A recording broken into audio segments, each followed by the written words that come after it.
a dedicated family man. He was the best grandpa I could ever ask for my kids.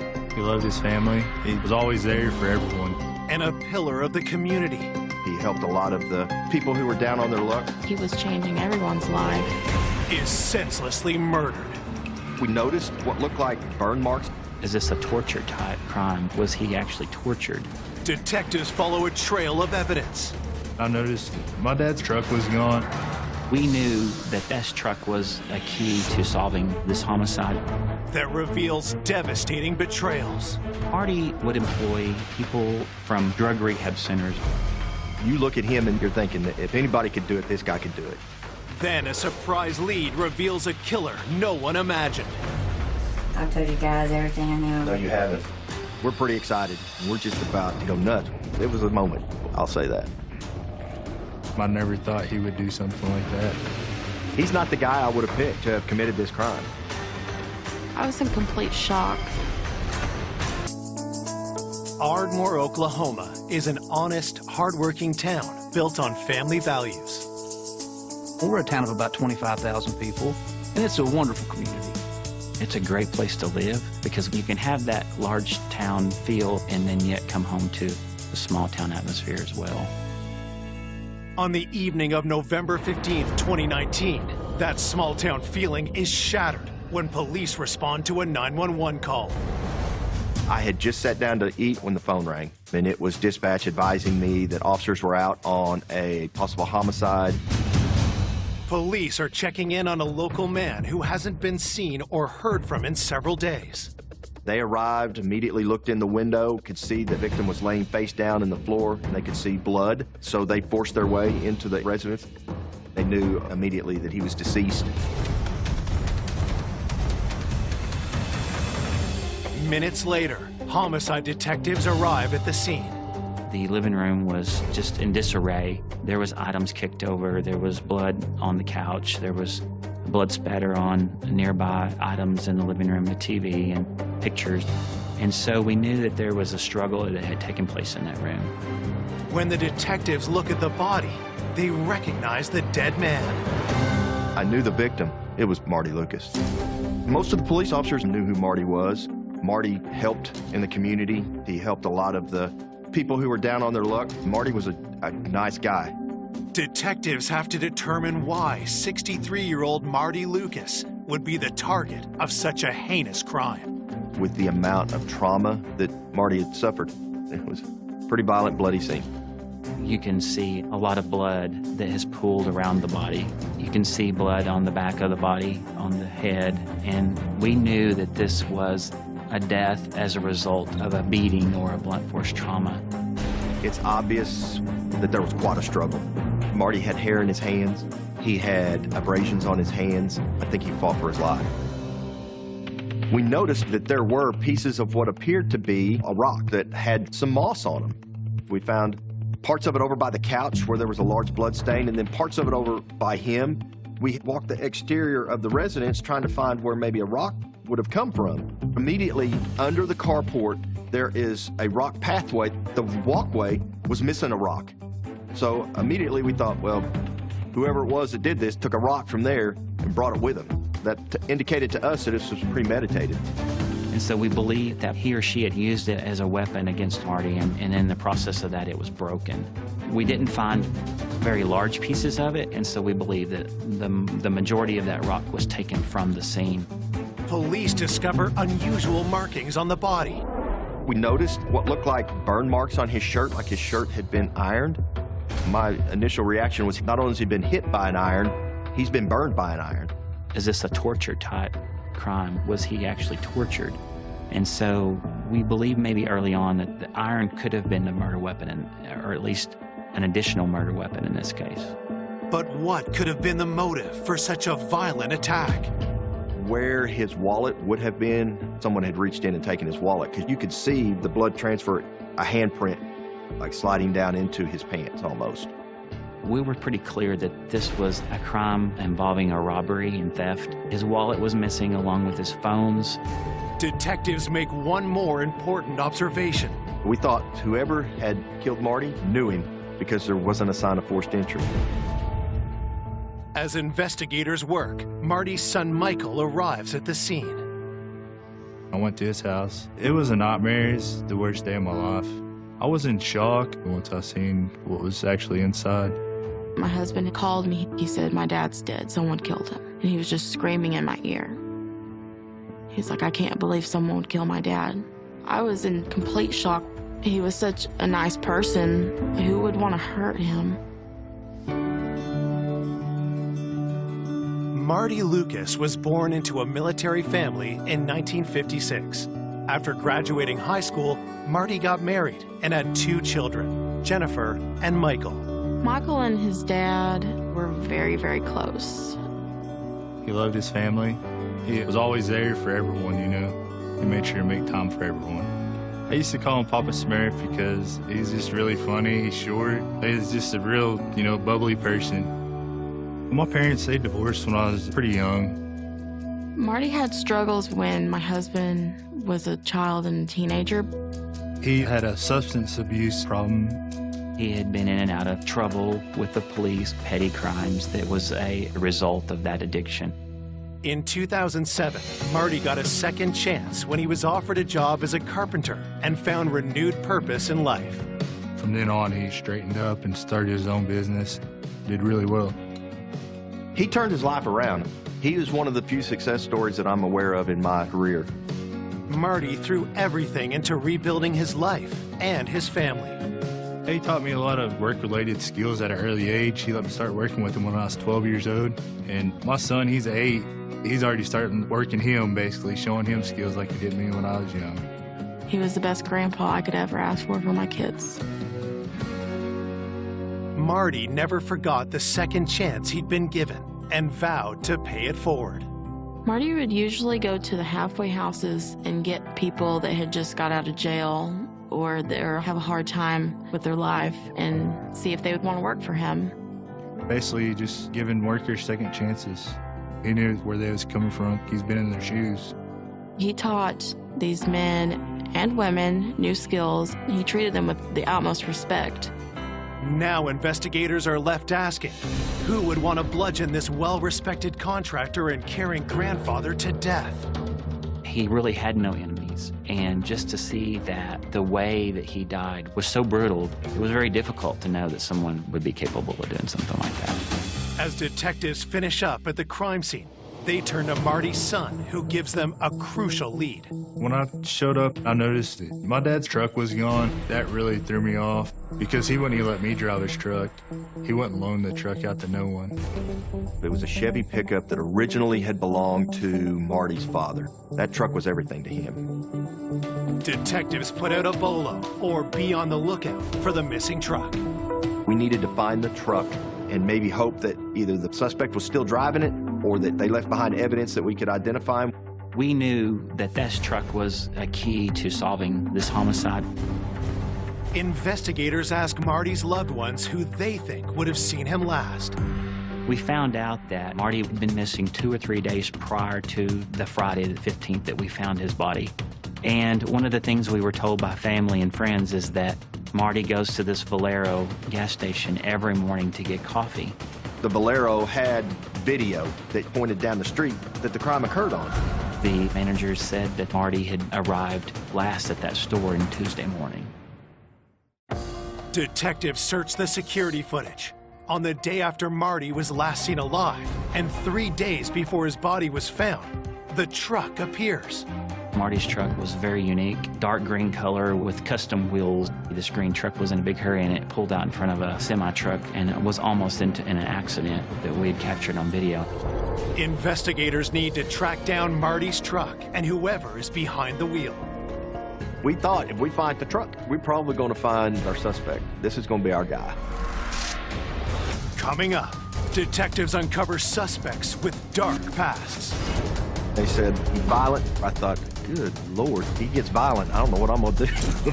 She had frequented a lot of the local casinos. She knew he had large sums of cash. This was the break that we needed. And the trail leads to an unlikely killer. You're not going to think that this is someone who could kill somebody. That kind of broke open a whole new layer of the case. The investigation took off at warp speed because we think we've got our guy. Police investigating the murder of 63-year-old contractor Marty Lucas have obtained gas station surveillance video of someone driving his truck the day after he was last seen. We collected hours and hours of video from the store. We were able to piece together some events that happened before and after the homicide. The footage shows a busy street a few blocks from Marty's house. When detectives scour the rest of the security tapes, something grabs their attention. On Wednesday morning, just after daylight, you can see a gentleman walking from the direction of Motel 6, and that person was walking towards Marty's home. Is this unidentified man involved in Marty's murder? You can see the suspect. Then an hour later, you can see on the video that there's one guy in the truck, that there's a single person in the truck. And so we thought he might be the same person that was in that video. Marty did not allow just anyone to drive this truck. In fact, he did not allow anyone to drive this truck. We had to follow the stolen truck. That was really going to be our key to solving this case.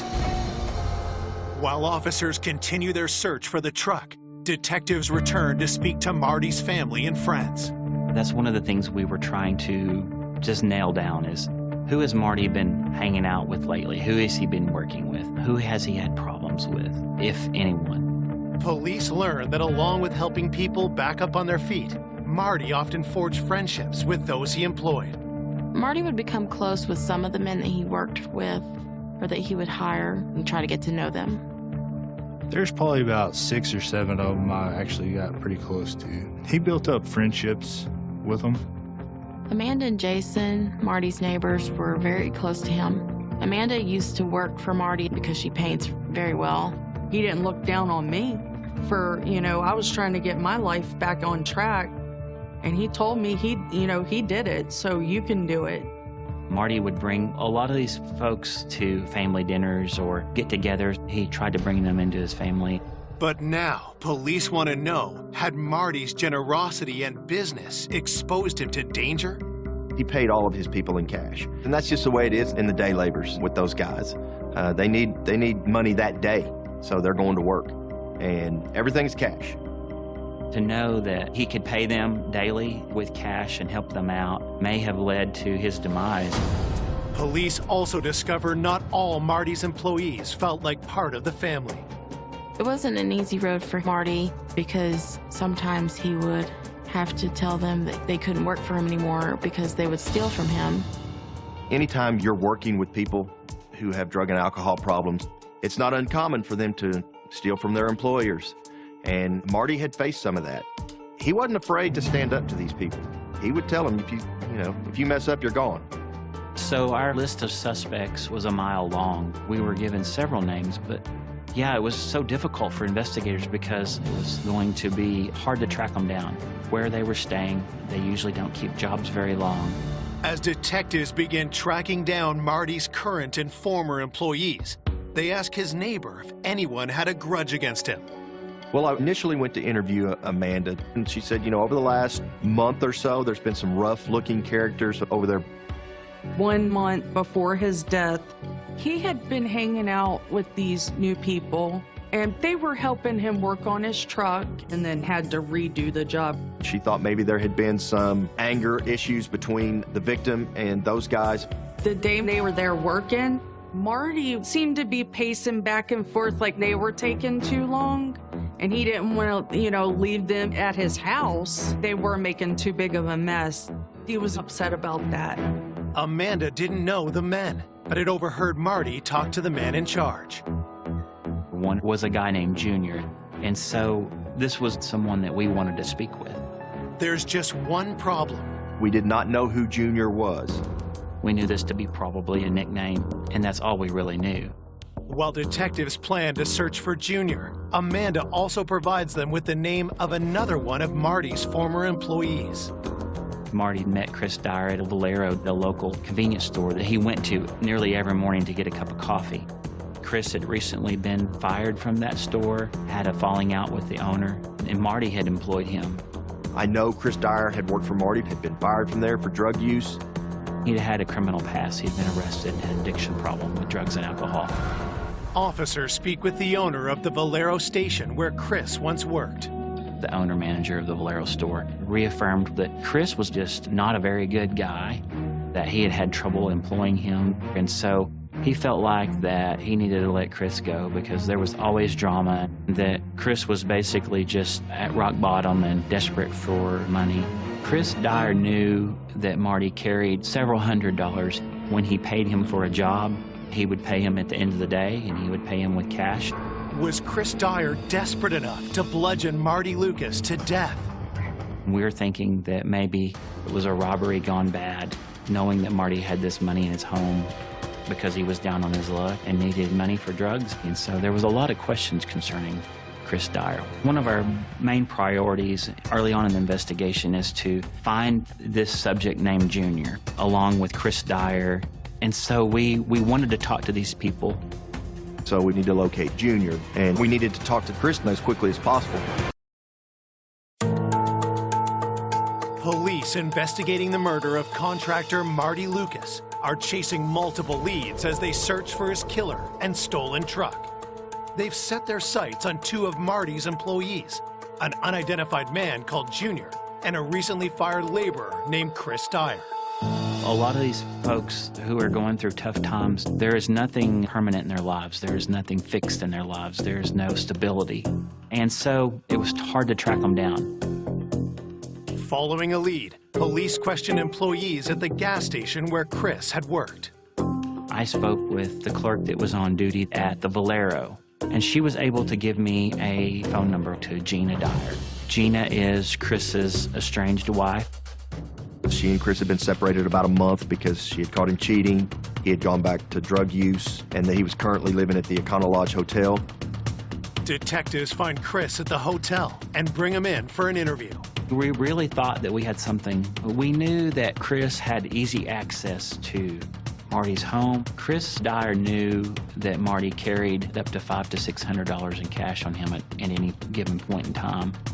So there's a rumor that some rumors went around that maybe you and him had gotten crossways and he had basically fired you. So you never had a disagreement? No, not at all. Nope. And I'd like to know who in the hell's saying that, because that's bullshit. Pardon my French. Police know better than to trust Chris's word. We knew that Chris Dyer is down on his luck and had run-ins with the law, and well, maybe this is our killer. This is who it is. And then you get him in an interview room and he's cooperative and he's genuine. In fact, he was very distraught over Marty's death. I hope you catch who the hell did it and fry their ass. Yeah, I know, right? But he was, man, that guy would do anything for anybody. I had some empathy there because he'd been in trouble before too. But damn sure didn't deserve to go out like that.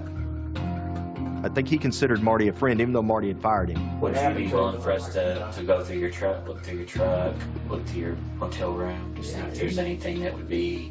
Yeah, I got that we can roll you out? Marty had what we would consider defensive wounds to the hands. There was hair and blood under the fingernails of the body. And so we knew that there was some type of altercation. We knew that there had to be injuries on our suspect or suspects. And Chris had none of that. He had no recent cuts or bruises. In order to officially rule Chris out as a suspect, detectives check Chris's alibi. He said he had gone to Kingston, Oklahoma, which is nearby, with Krista, his girlfriend. I believe it was the Wednesday before. Police bring Krista in for an interview. Is it possible that he slipped out of the room one night while you were sleeping, left, went and did something? No, I'd have to say that just could not be possible. His girlfriend also corroborated Chris's timeline as to what his story was. He had an alibi for that timeline, but he just didn't appear to be involved. With nothing to link Chris to the murder, police are forced to let him go. Investigators hope Marty's preliminary autopsy report will provide more leads. The significant thing for us from the autopsy was the fact the cause of death was blunt force trauma to the head, including the large gash to his head. Obviously, he was hit with something other than the rock because of the laceration on his head and because of the burn marks. These burns that was on his back and part of his right arm came back as a post-mortem burns, which was very interesting to us, which means that they were caused after Marty had passed away. Initially, we were looking at these burns to the body as being type of a torture. Now, we believe the iron was used as a secondary weapon after. So the suspect didn't realize that. In his rage, he didn't know that Marty had already died, and he continued to hit him with this iron. The preliminary autopsy report doesn't conclude whether the rock or iron ultimately killed Marty, and an exact time of death remains undetermined. Meanwhile, with the killer still at large, the worry takes a toll on Marty's family. His son, Michael's always a quiet person, but he was like a walking zombie. I couldn't sleep at night. I'd stay up during the day. It's fear for my family. Just because, like, I had no clue who would do this to my dad. Michael was really panicked. Marty had so many different men working with him. I was very fearful of my life. As police continue their search for other suspects, including the former employee Junior who worked on Marty's truck, a lead comes in about someone close to Marty who might have had a motive. One of Marty's friends had called one of our patrol officers and told him that Marty was dating a lady named Donna Hargrave. So Donna Hargrave is somebody that probably everybody at the Ardmore Police Department is familiar with and knows on site. We knew Donna had a drug problem as well. She did have a few run-ins with police and frequented a lot of the local casinos. Could Donna's vices have pushed her to murder Marty? She knew Marty and knew that he had large sums of cash, and because she is a known drug user, that perhaps she had enlisted the assistance of another known drug user to go rob Marty. That was a scenario, obviously had some possibility to it. That's why we needed to talk to Donna as quickly as possible. Officers bring Donna down to the police department for an interview. Upon bringing her into the interview room, she was handcuffed, and I knew that she had not come up there willingly. What's this about? Yes, if I'm not under arrest, then why do y'all have a reason to search me? She was really uncooperative. She did not want to speak to us. Okay, what is this about? Please get this over with and tell me what it's about. Okay, so... Somebody who I've been hanging with. Yeah. Okay, who? Marty Lucas. That people. And that's straight up. She definitely has a problem with Marty that was very suspicious, and it really struck a nerve in us because we wanted to know what this problem is. 2 days after finding the body of 63-year-old Marty Lucas, police are interviewing his former girlfriend, Donna Hargrave, a woman with a long criminal history and a grudge against Marty. She had been arrested many times here in Ardmore. She had been known to be at least uncooperative with police, if not somewhat violent and unruly. She didn't really care too much for Marty. We thought maybe she had something to do with his death. He pissed me off because he was just being a dickhead. So when you said F him, what are you mad at him about? He just promised things and don't ever fall through. Like I talked to Marty about moving my trailer over to him. Over to his house or something. He said no. He knew that she had not been clean and that she had not been trying to straighten up, and that he wasn't going to help her as long as she wasn't trying to help herself. Could Marty's rejection have led Donna to do something unthinkable? So if I were to tell you something bad happened to Marty, what would you say? What do you mean? What's wrong with him? Well, if I were to tell you he was dead, someone did something to him, what would you say about that?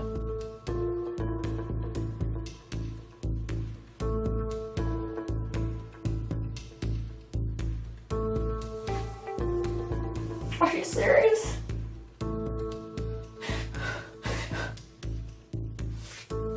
Yeah. Where is he?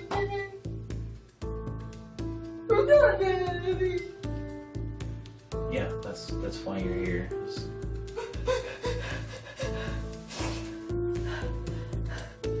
This was a girl that was very hardened, and for her to break down and to cry and was very genuinely upset over Marty's death. She did say that they had recently broken up and that she hadn't seen him anytime in the last 4, 5, 7 days. Can you kind of start like maybe Wednesday morning, tell me where you were, what you did, where you went? At my mom's and I slept all day. Okay. We were able to pretty quickly corroborate where she had been.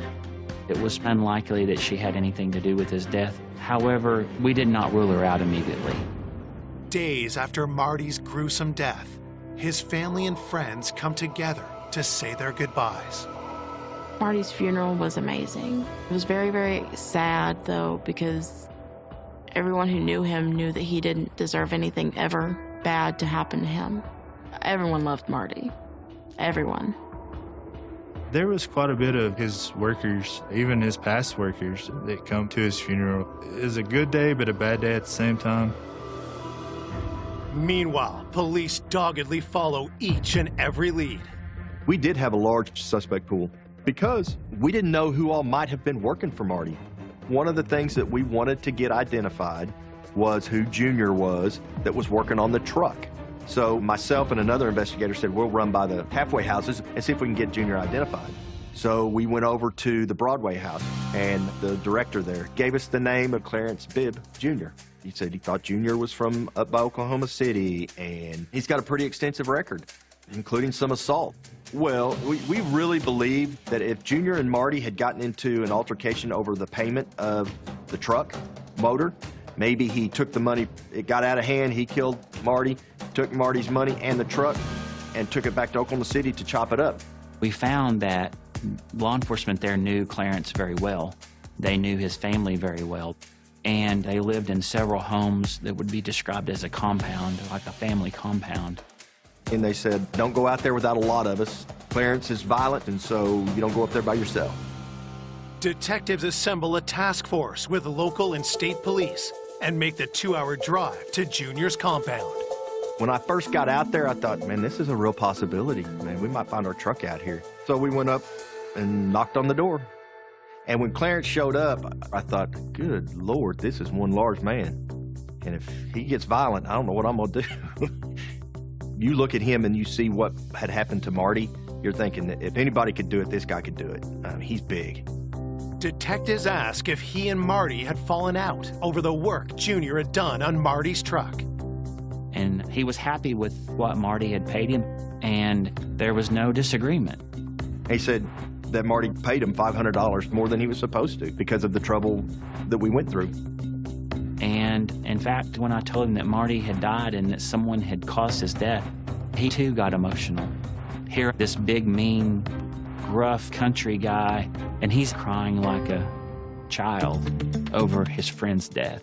He said, you know, I wouldn't hurt Marty if somebody paid me to. He said he considered Marty a mentor and a friend. Clarence denied that he had been in Ardmore recently. He had gave an alibi that he had been at home with his mom and other family members around the time of Marty's death, and they corroborated his story that he was there. He fully cooperated with the investigation. He gave us his cell phone. He let us have clothing and boots. He let us search his house. He let us search the property. And I mean, he let us just have free reign of whatever we wanted. And we came up with nothing. I just remember thinking to myself, man, we are absolutely going nowhere with this investigation. With nothing to link Junior to the homicide, detectives begin to fear the investigation is cooling down. We had a pretty good idea that it wasn't Junior at that point. Donna Hargrave had a stone-clad alibi. Chris Dyer just didn't appear to be involved. I think both Bryce and I just were disheartened. We had no leads. We had no suspects, so we were just trying to figure out where do we go from here. Then, an unexpected call turns the case red hot. Well, we got back to the station, and dispatch yells down to us, hey, they found your truck. We were dead tired, but you went from dead tired to wide awake in a hurry. 4 days into the investigation of Marty Lucas's murder, detectives get the break they were looking for. Marty's missing truck. And I remember the dispatcher telling me they found the truck.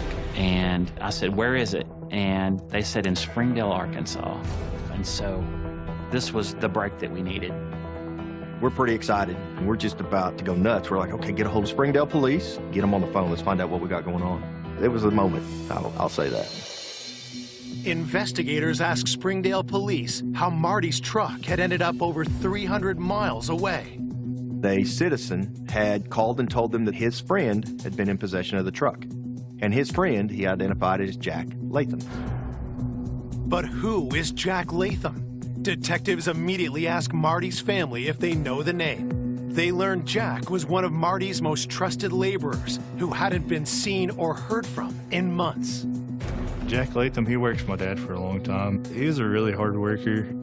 Marty was extremely good to Jack. He gave him extra money here and there whenever he'd need it. Marty would bring him by my house sometimes, and they would occasionally ride around together. He seemed very quiet. It was not unusual for people to come and go in Marty's business. Jack Latham worked for him on and off a couple of years prior to this. When detectives dig into Jack's background, they learn he has a daughter and ex-wife in Ardmore and a checkered past. He had an extensive criminal history for drugs and theft, but he's not the guy I would have picked to have committed this crime. Jack Latham did minor misdemeanor type crimes, drug possession type crimes, but this is not a person that would even be on the radar because he had no really violent history.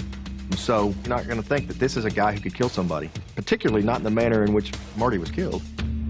Investigators rush to Arkansas, where police have taken Jack into custody and seized the truck.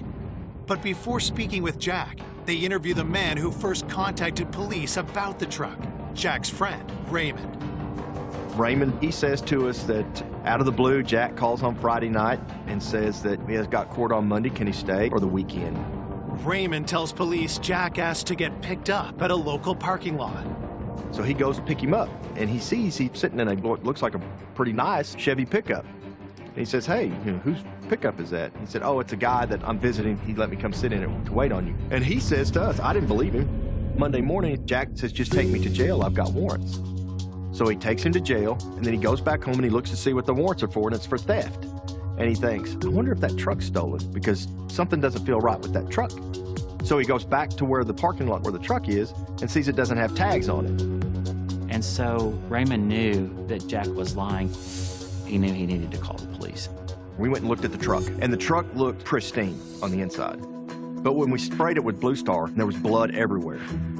We knew in the back of our minds that this was the key, that Jack Latham was the key to Marty Lucas's death. And then the investigation took off at warp speed because, yeah, we think we've got our guy. We went to the Benton County Jail and interviewed Jack that day. First thing I noticed about him is he's slight of build. He's not very big. He seems to be very reserved and meek. He doesn't seem to be what I would picture to be a killer. Then police noticed something else about Jack's appearance. He looked pretty bad. He had some injuries to his face. He had this greenish brown black eye or injury to his eye. He had a minor abrasion to his lip. Could Jack have suffered his injuries while attacking his former boss, Marty? Police start by asking Jack when he was in Ardmore last. Okay. I guess at some point in time you've been in Ardmore, been around Ardmore, or lived in Ardmore or something? Yeah, a long time ago, about 6 years ago. Jack tells detectives he's recently been living 200 miles away in Enid, Oklahoma. Who were you staying with? My brother and him. Then, investigators cut to the chase. We've been working on an investigation for the last almost a week now. Your name's come up, and before I can really get into a lot of questions with you and details and explain to you, why we're here and all that, I got to read you your Miranda rights. After we Mirandized him, he said he didn't want to talk to us anymore. Do you wish to make a statement, or will you answer any questions that we have for you today? No. No? Okay. With Jack refusing to talk, police need to find a way to place him near Marty's house at the time of the murder. So, in his initial interview, he tells us that he hasn't been to Ardmore, that he came down here from his brother's house in Enid. I called Enid PD, and they went out, they talked with the brother, they talked with the brother's wife. They said, yes, he has been here at our house. But then detectives get a stunning piece of information Jack hadn't shared. His brother's wife said I'd put him on the bus to go see his wife and daughter in Ardmore on the Monday morning before Marty had been killed. So we knew he had gotten to Ardmore. We The next day, we got a hold of the bus and found out that, yes, indeed, he had been at Ardmore. With Jack still in custody, police drive back to Ardmore. The detectives got a search warrant and looked through Jack's phone, and that led them to his ex-wife and daughter. Did you see your dad in the truck last week? No. Okay. Do you understand what kind of trouble your dad's possibly in? He's been detained as a suspect in a homicide. So you for sure haven't seen your dad since he's been in Ardmore? Investigators talk to Jack's ex-wife, Teresa, next. Has he came to visit you lately? No? But I haven't seen from him or heard from him. So would it surprise you to know that Jack is involved in a homicide here in Ardmore? Yeah, because it doesn't seem like him. Both of them said they haven't seen Jack. He hadn't been in Ardmore. They don't know what we're talking about. And we knew this was not true because on Jack's phone, we knew that he had called Teresa and Shelby. And during that interview with Teresa, I laid it out for her. I just flat out told her I knew she was lying. I'm not saying anything. I've told you guys everything I know. No, you haven't. Yes, sir, I have. No, you haven't. And we can prove it. It's a matter of time before we put you in that truck. We put you in that truck, it starts getting serious in a real quick hurry. Police start to question if Jack's ex-wife and daughter are involved in Marty's murder. At that point, she decided that she didn't want to talk to us anymore, and she and Shelby left. And I just told her, we're not going to stop. We're going to solve this crime with or without you. The only question is, what's your role going to be? Less than 24 hours later, police get a call. The next day, early morning, the next morning, Teresa called, said, I want to come back and talk. So from that, I mean, that kind of broke open a whole new layer of the case. Police investigating the murder of Marty Lucas are trying to place his friend and employee, Jack Latham, at the scene of the crime. We knew that he was coming here to visit his wife and daughter. They both told investigators that they did not know where Jack was. They had not seen Jack. He had not been in Ardmore. But Jack's daughter and ex-wife returned to the police station the next day. Yesterday, you were pretty firm that you didn't know nothing. I was really scared and I thought about it all night and I felt really bad. Really hit home, so I had to tell the truth. I did see Jack on the 11th and 12th. Which was what, Monday and Tuesday? Monday and Tuesday. Okay. And he dropped us off at my mom's house on the 13th in the morning. Teresa says Jack stayed at an Ardmore motel on Monday and Tuesday nights. They said Jack had called Marty to see if he had any work for him. And Marty said, no, I can't use you. I don't need you right now. And do you know what day that was? Tuesday night. They both said that about 8 or 8:30 on that Wednesday morning, Jack left, sent an officer to Motel 6 to see if they had video.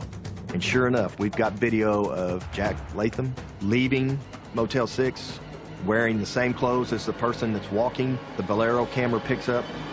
About an hour later, a green Chevrolet truck that we believe was Marty's truck shows up in the parking lot at Motel 6. You watch him go over to a dumpster, throw something in the dumpster, which we believe was the rock and the iron. Where did he go get the truck? He said his friend gave it to him.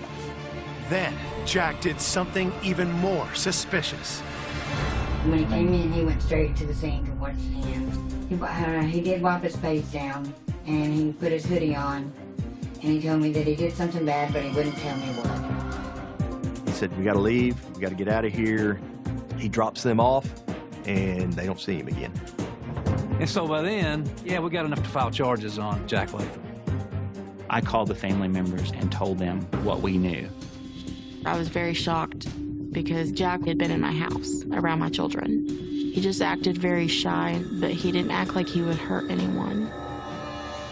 It was shocking to me because he treated Jack with respect like he did everyone else. Police charge Jack Latham with first-degree murder and extradite him from Arkansas. When he arrives in Ardmore, Jack starts talking.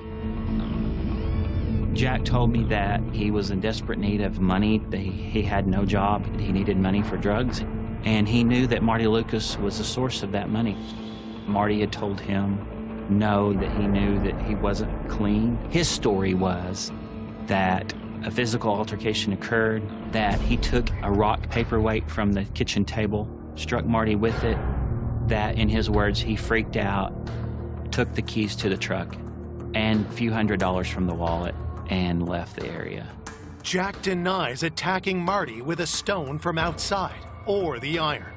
There were some aspects where he seemed to truly be confused about what had happened because he was strung out on drugs, including, was there an iron used? So what had really happened? Police have their own theory as to how the murder played out. We believe that this was premeditated.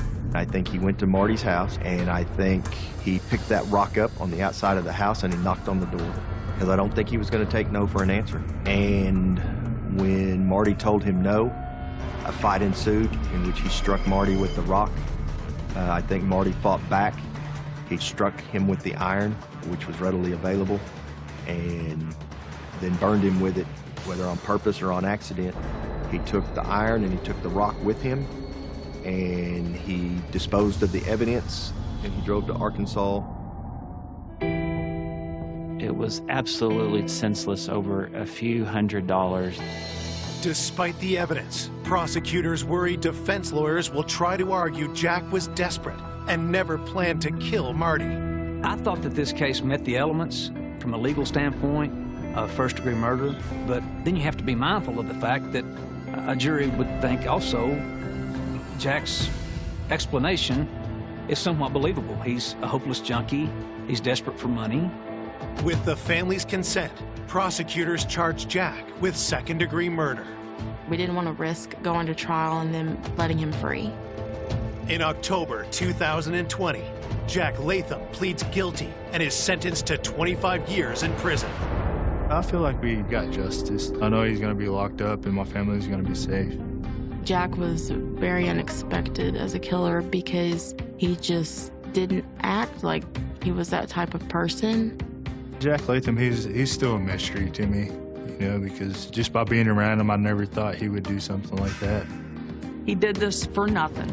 There was no reason for nothing. Marty was such a nice guy. But not only that, I mean, think of all the people whose lives he affected in a positive way. That's a sense of loss for our community. When I lost Marty, Let's get right to this morning's hot button. The incredible story of a family locked in a New York City apartment, hidden from the outside world for more than a decade. The brothers are the subject of a new documentary called The Wolf Pack. And ABC's Elizabeth Vargas is here with more on this story. Good morning, Elizabeth. Good morning, Robin. Could you survive being locked in a tiny apartment for 14 years, perhaps even learn to thrive? 6 brothers and 1 sister did just that. Some of them born, all of them raised, living in a tenement. They and their mother captives. This is the story of family, fortitude, and the power of film. In the gritty chaos of the Lower East Side for more than a decade, behind these windows was an entire family almost no one knew existed. They are the Angulo family, Oscar and Suzanne and their 7 children. Their neighbors never saw them. I've been here all my life. We didn't know they existed. The children, raised in 4 small rooms, homeschooled their whole lives by their mother and locked in by their father. For 14 years, they lived by his rules. If he put us in a room, we have to stay there until he says you can go. Oscar had the only key to the apartment, and only he could use it. So this was always locked? Always. What did he exactly tell you? Did he say it was dangerous outside? What did he say would happen to you if you went outside? He would say to us, so outside there's good people and there's bad people. You know, I'd like to keep you all here, protected, you know, because this is a big city. There's a lot of crime going on. Their father gave them free rein to just one thing. I don't shine shoes anymore. Movies. They were the boys' only window to the outside world, losing themselves in the wilderness of The Last of the Mohicans, the streets of Sicily in Godfather, and the gritty New York underworld in Goodfellas. The films were more than entertainment. They were salvation. The movies taught us, like, sort of how to speak to one another. Who the hell else are you talking? Talking to me? How you interact with another person, then have an opinion. Marvin, what do you make all this? How many hours a day would you watch these movies? All day. A whole day? Every day. How many movies have you seen? Let's just say over 10,000 movies. You've seen over 10,000 movies? Like, at least The Dark Knight, Pirates of the Caribbean, Blade Runner, A Taxi Driver, and Apocalypse Now, Citizen Kane, No Country for Old Men, Halloween, Gone with the Wind. At some point, simply watching is not enough. Mr. White, The boys decide to become a part of the movies they love. In the confines of their tiny apartment, their imagination runs wild. Every time my fingers touch brain, I'm Superfly TNT. With every line, every hand gesture, every expression memorized, they assign parts and perform. Their only audience is themselves. Scenes from Reservoir Dogs, Pulp Fiction. Don't be looking at me like that, right? I can feel your look. Batman. Every punch choreographed.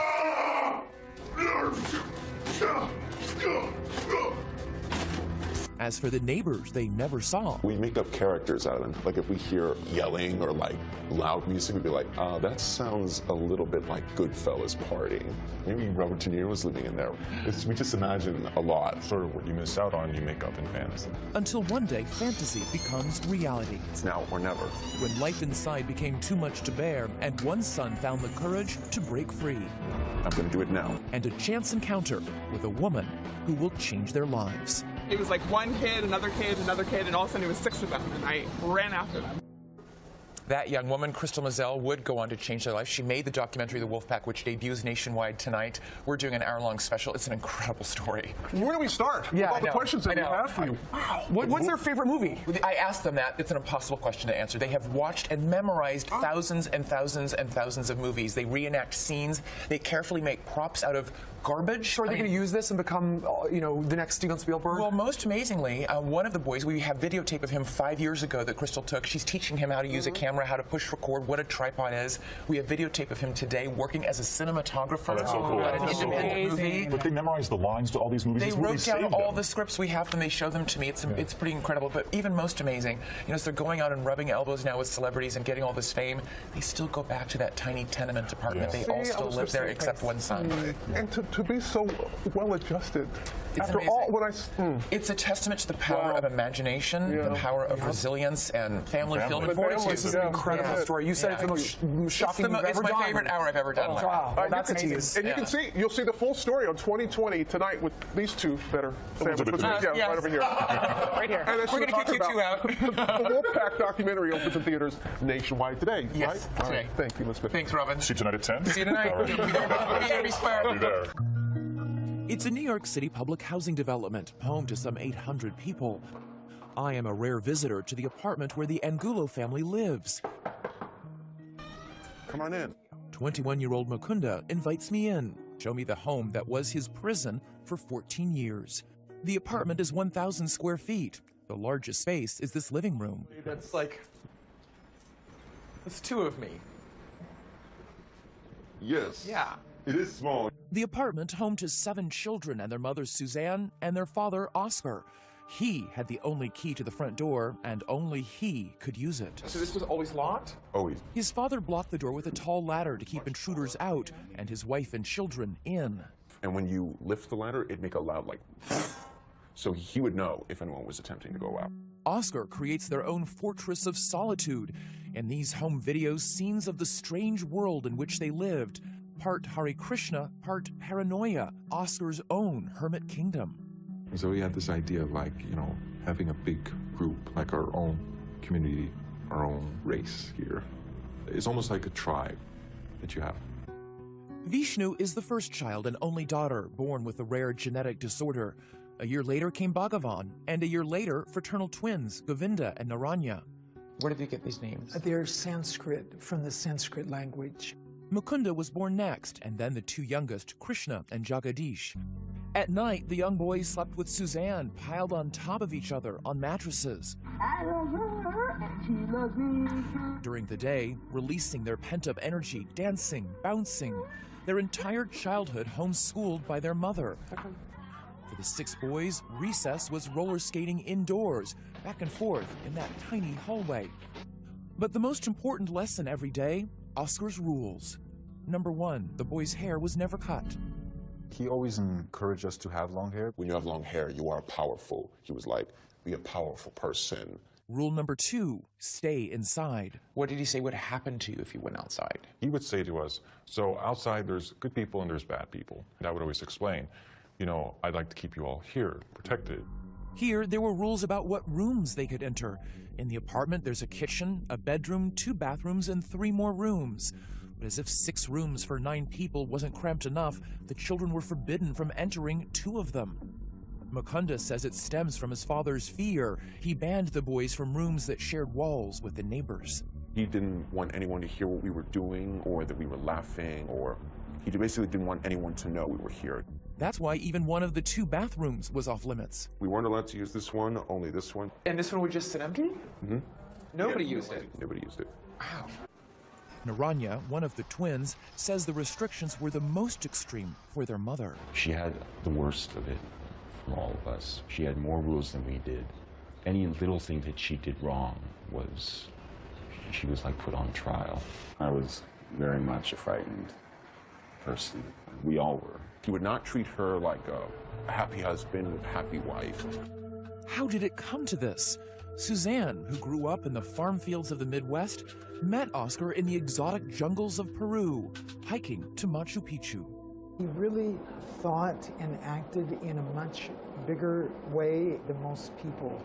They married within months, living first in a Hare Krishna preserve, later in a van, having baby after baby. But when they ended up at the New York housing project, Oscar shut the door and pocketed the only key. You didn't argue, no, this is silly, we're overreacting. At that time, I didn't have a lot of control about the choices that I made or could make. Suzanne had no contact with her family. Her sisters say she left no trail, no address, no phone number. We just felt there was no way of knowing. How do we find out? I mean, we had to hire a detective. No one had seen her. Suzanne was hiding in plain sight. Oscar didn't work, and the family survived on welfare and the money she earned from homeschooling.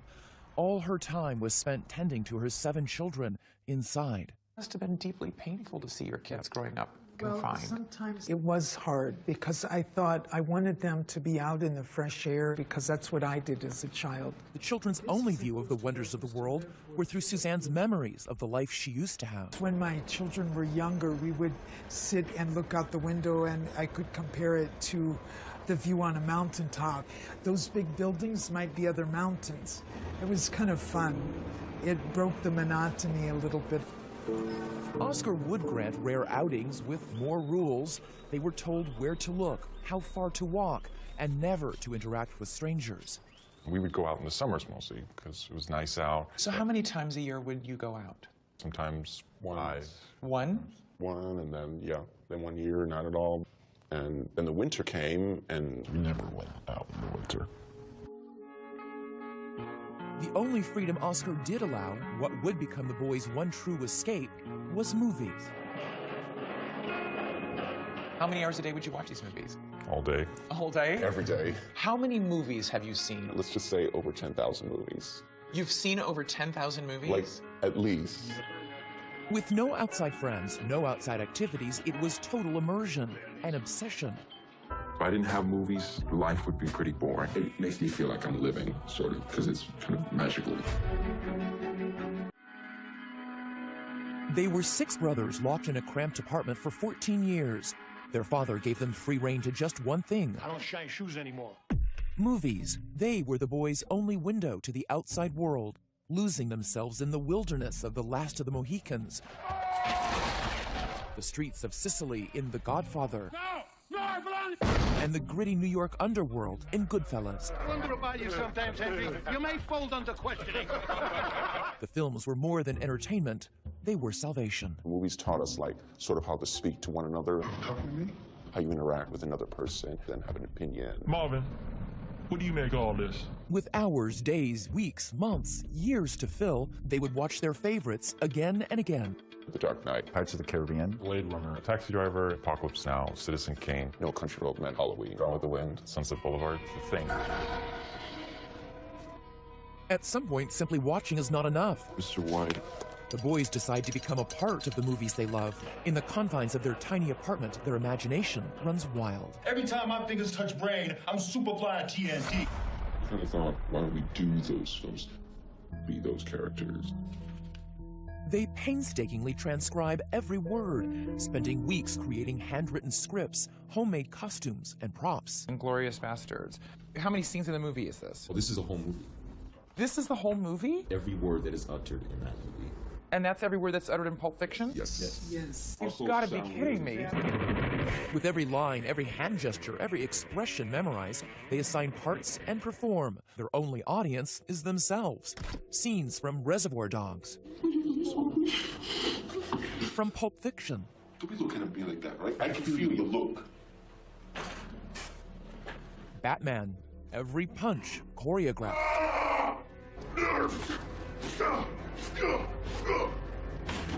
Mukunda is the main prop master, creating costumes from anything he can get his hands on. We got an oxygen tank from No Country for Old Men. Inside, if you want to feel that, that is little Milo tin cans. It's like a Raisin Bran or Quakers. And I would just tape it all together, get the shape, and just color all of it. That's great. When we do it, I have to get in the mind of the character, play Batman, because it's a responsibility, sort of. That sounds pathetic to some people, but to us and to our world, it is very personal. Did you guys ever look out the windows at other people on the street and wonder what their lives were like? It was kind of like, oh, look at that, that's a school bus, these kids are going to school, just like in the movies. As for the neighbors they never saw. We make up characters out of them. Like if we hear yelling or like loud music, we'd be like, that sounds a little bit like Goodfellas partying. Maybe Robert De Niro was living in there. We just imagine a lot. Sort of what you miss out on, you make up in fantasy. For 14 years, they are confined, from first teeth to first words, young boys becoming young men. As they grow, the 4 rooms they live in grow smaller. The claustrophobia becomes stifling. It's scary to want to break out of that box. Then, in 2009, their prison shrinks even further. Oscar, perhaps sensing his growing son's growing restlessness, covers the windows that winter with blankets, sealing off the one remaining link to the outside world. When that was happening, we couldn't even get sunlight looking out the window. I started getting a little like, all right, enough is enough. It is 2010. The tension in the tiny apartment has mounted. It starts to reach like a volcano point where something is starting to erupt. Mukunda's name means giver of freedom, and one morning he wakes up determined to seize his own. It was a Saturday morning, and I just thought, you know what? I've got to do it today. It's now or never. He waits for his father to leave the apartment to buy groceries. I wouldn't dare do it when he was around. He goes to his prop closet and selects a mask to hide his face. He is frightened his father will see him on the street. The mask he chooses, Michael Myers from the movie Halloween. There's no way he would be able to recognize it as me. Right. And then, 15-year-old Mukunda opens the front door. Down the 16 flights of stairs. And out into the air. The moment I opened the door, my heart pounded so hard, I was like... Outside, without his father, for the first time in his life. What do I do? I'm out in the open. It's all out there. There's no going back now. He doesn't even know his own address. I'll know how to get back as long as I keep the building, our building with my side. So you just kept looking back here, sort of as your touchstone. Yes. But you kept walking. I mean... And as I recall, I knew which window was ours, and I saw my brothers. Like so you came down to this corner, turned this way? I turned left, yes. Turned left. Were you nervous? Really nervous. Still wearing the Halloween mask, he goes into a bank, a supermarket. He is terrified, and terrifying to those who see him. It doesn't take long for someone to call police. Mukunda is escorted away in an ambulance. For most, a nightmare. For Mukunda, it's his first real-life adventure. I was in an ambulance for the first time. I was never in an ambulance. I was like, whoa, look at this. This is just like a movie set or something. I'm like, they got the siren on? This is pretty wild. Because Mukunda won't speak, police think he's unbalanced. They take him to Bellevue Hospital, the psychiatric ward. What was it like being in the hospital? Fun, I have to say. Fun? It was, because I interacted with, like, people for the first time. He spends a week at the hospital, and when he returns, there is a cataclysmic shift in the apartment. Oscar now knows he's no longer in control. Basically, it was that first walk down this first sidewalk that broke the spell, really, over the entire family, right? It is a walk on Broome Street. After 14 years of claustrophobia and confinement, Mukunda Angulo has broken free of his father's rules, liberating his brothers who now follow. The youngest is 11, the oldest 18. While their father stays in his bedroom behind closed doors, his sons take their first steps outside their apartment without him. What were those first forays out like? Pure excitement. Pure excitement. Yeah. They are tentative at first, traveling in a pack, not going far from home. Their senses are heightened. A simple stroll is supercharged. They revel in their new freedom. Having independence feels really great if you have never had independence your whole life. It's so powerful. You know, you feel like I can survive. I have much more confidence. I can make it. Even as they're breaking free, their lifeline remains the movies. It's like 3D, man. It's very fresh out here. In their trips out, they wear a form of armor, the suits of the cast of Reservoir Dogs. With their long hair and sunglasses, they're hard to miss. And in their first week out, New Yorker Crystal Moselle spots them and does a double take. I was just like walking down the street, and all of a sudden it was 6 of them, and I ran after them. There's like nothing I could have done. The brothers who consider movies their religion ask Crystal what she does for a living. The first person they meet, and she is a movie maker. It feels like fate. We shared the same passion. It immediately made a connection from there. They arrange to meet, and soon the brothers invite her for dinner at their apartment. Crystal has no idea she is the first outsider ever allowed into the apartment. You're actually our first guest to be invited over. Really? Yeah. Ever? Yeah. Never invited anybody over before. Why not? Because we didn't have friends. He had revealed to me that I was one of the first friends, and that was a huge, like, what? You didn't know that?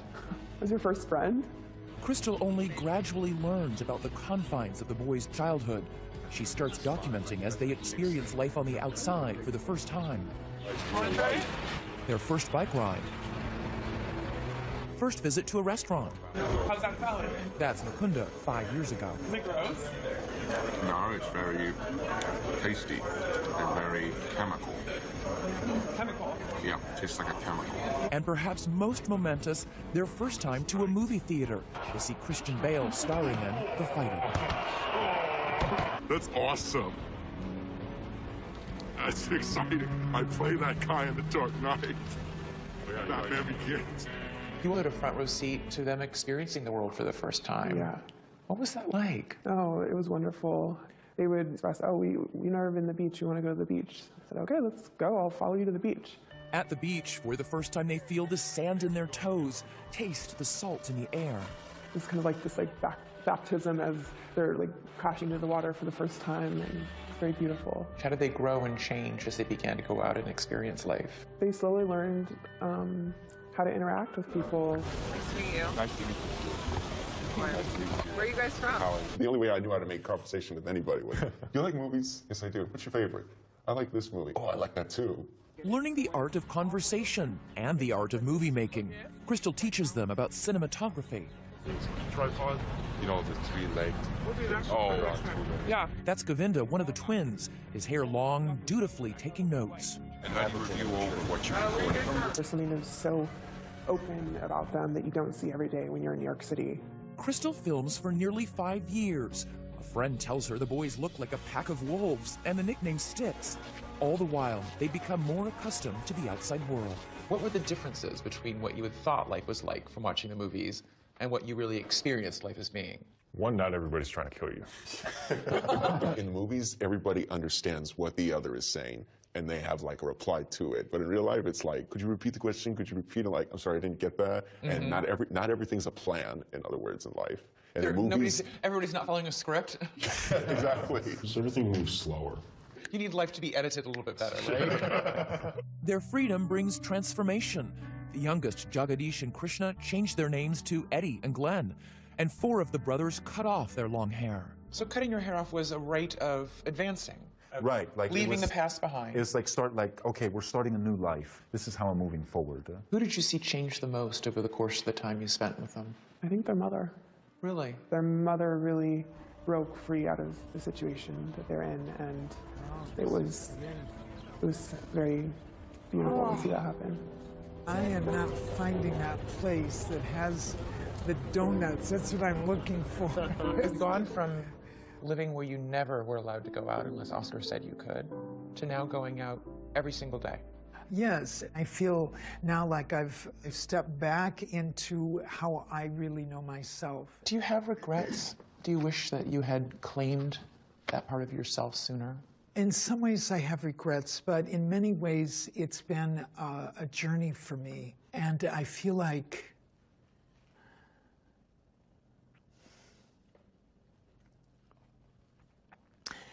It's been a learning process, and so I can't discount any part of it because it's my life.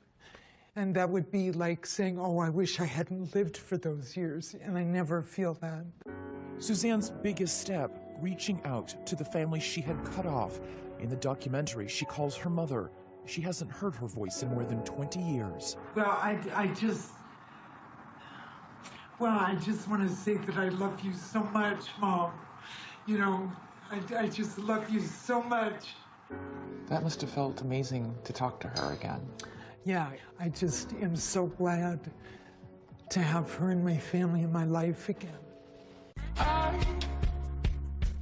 I spent years running from what I really wanted. Everybody look to the right. The documentary The Wolfpack has won awards on the festival circuit, and the Angulo brothers have gone from seclusion to stardom.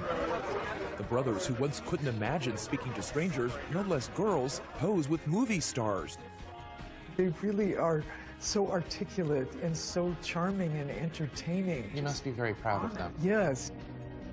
But one thing has not changed at all. After a night on the town rubbing elbows with celebrities, they return home to the same apartment that had been their prison.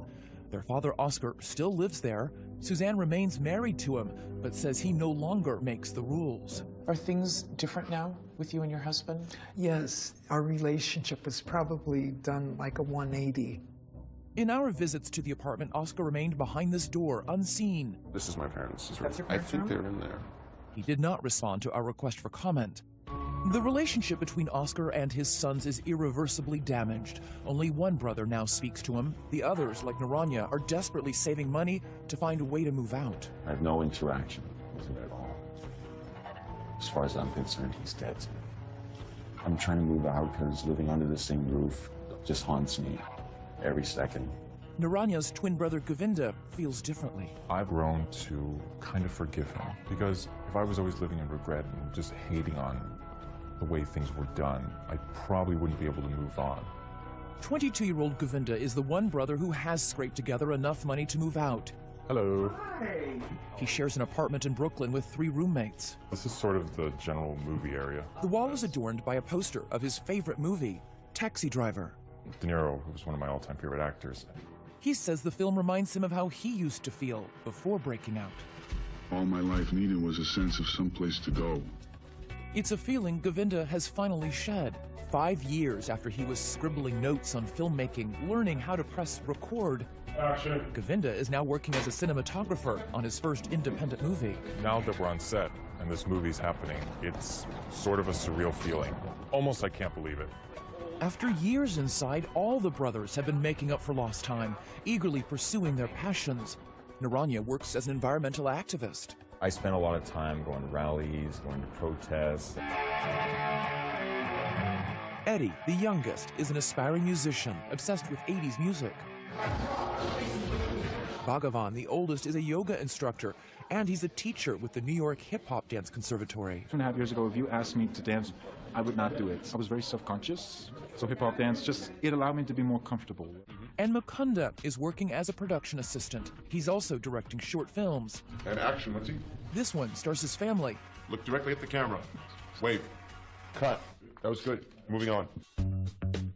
And all the brothers are still obsessed with the movies, what got them through the darkest times. So we decided to make a dream of theirs come true. We organized a lunch, making sure to hide what was really on the menu. A surprise introduction to a man who was their lifeline in those dark days locked in their apartment. Hey guys, I need all your attention for 1 second. I have somebody I want you to meet. Wolfpack, meet Robert De Niro. Their reaction, Oscar-worthy displays of shock. Robert. Mr. Robert De Niro, it's an honor to meet you. Robert. Mukunda. They're tongue-tied, starstruck. Naranya? We were just talking about you. And after they sit to break the ice, Naranya asks the question Crystal taught them to use when they first started talking to strangers. What are some of your favorite movies? I like, Lawrence of Arabia, On the Waterfront. What's the one with Montgomery Clifton, Elizabeth Taylor? Oh, Place in the Sun. Place in the Sun. Wow. You've seen more movies than I have, I'm sure. Just days before meeting Robert De Niro, the boys had actually filmed a tribute to him, dressed in character, down to the mole on his cheek, reenacting their favorite scenes. Get it out of here, right? I don't care where you got it. Bring it on back from where you got it. Never rat on your friends, and always keep your mouth shut. You don't hear the word no very often, do you? I hear it all the time. It's more like, no, please, no. Why didn't you make your payment last week? What are you talking about? I made my payment last week. What are you talking about? You guys know the films that I've done better than I do, probably. That's right. They're all smiles for their photo op, and for the Wolfpack, a simple cheese won't do. Everybody say Johnny Boy. Johnny Boy. Where's that from? Main Street. Once their idol leaves, Aye. the brothers erupt in joy and disbelief. Please get in here. Hey guys. Oh, I'm so glad you are so well going. I'm going to remember this forever. Another impossible dream is about to take flight. The Wolfpack brothers are boarding an airplane. Our cameras rolling as they begin their journey from New York to Michigan for an event more than 20 years in the making. We are all on our way to meet our family on my mom's side. We're all here. A family they'd only heard of, never met. Once the seatbelt sign's on. Nervous, excited. It's alright. 5 years earlier, this is what Mukunda shared with filmmaker Crystal Mazel. Do you know who any of your relatives are? Never met him. How come? Because we've always been here. Here, in their cramped apartment, in which they were locked away for 14 years, the boys and their mother Suzanne, cut off from her family for decades. I have not seen Suzanne for 23 years. They tried to find out because where she was, and no luck. It's overwhelming. If we thought Suzanne was dead, the love has not stopped. And now, 2020 has arranged for everyone to meet. Here we go. Ready. 75 miles from Chicago, a first glimpse into their mother's past. So this is how you grew up, all Yes. this land. So Used to play in woods like this and build forts. Their destination? A little town on the shores of Lake Michigan called Three Oaks. Its entire population is barely double that of the Wolfpack's housing complex. Suzanne's family has prepared a classic Midwestern picnic, tables loaded with food. They even made Wolfpack family t-shirts. And as the car pulls up, Yay! the enormity, the power of this moment is overwhelming. Shoot. Look at that. There's everybody. Look at that. wait, I can't see. Oh my gosh. Oh dear. Oh my God. That's a lot of people. The brothers who quietly endured so much to make it this far must gather the strength to take that final step. Bro, hold my hand. I need your hand. Oh my God. Let's go. Okay. Come on.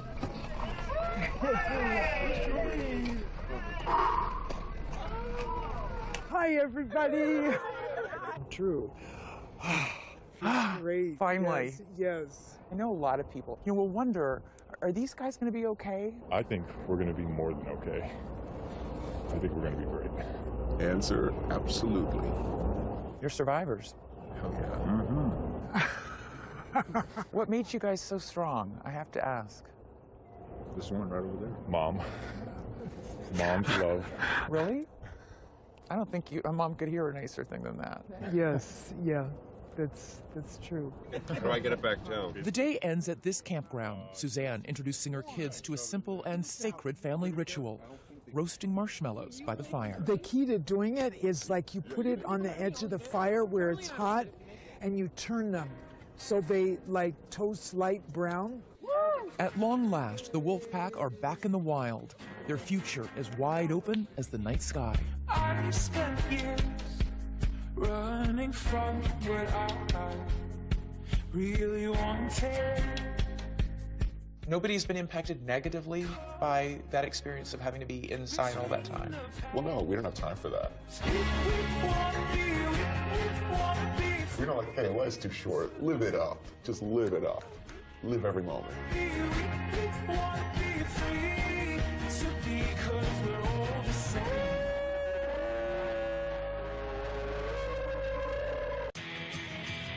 The Wolfpack's new lives have expanded far beyond their small apartment.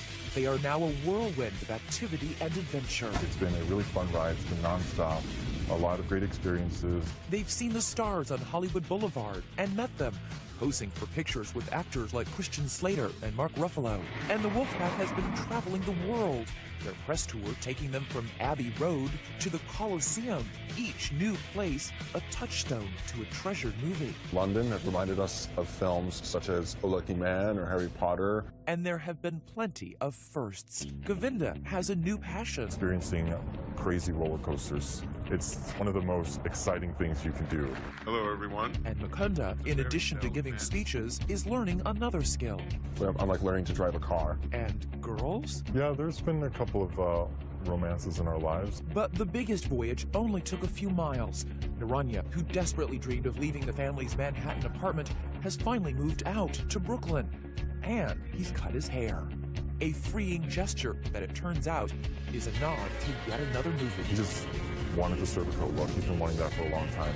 And he just wanted a beard to go with it. He's now the second brother to be out on his own.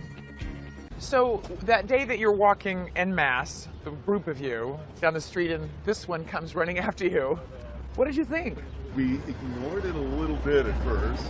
First thing she ever said was, "Are you all brothers?" And we all turned. They were like right there. Yeah, right here. And then she was like, "Where are you from? Who are you?" "Oh, you're into us." When did you find out that she's a filmmaker? Oh, our brother is with me. You want to take over? You said, "Wait, what is it that you do for a living?" And I said, "I'm a filmmaker." And then you said, "We're interested in getting into the business of filmmaking." And I think that's sort of long. And at that point, you stopped trying to cross the street and turning your back on her after you answered her questions and really engaged. And I really remember this specifically, Crystal saying, "We should keep in contact. What's your number?" You're like, "I kind of don't remember my number. Let me give you my card. Let me write my number down here." And so who called her? I called her first, and then How long did you wait? a few days afterwards. called. We called and we got back to her. Gotcha.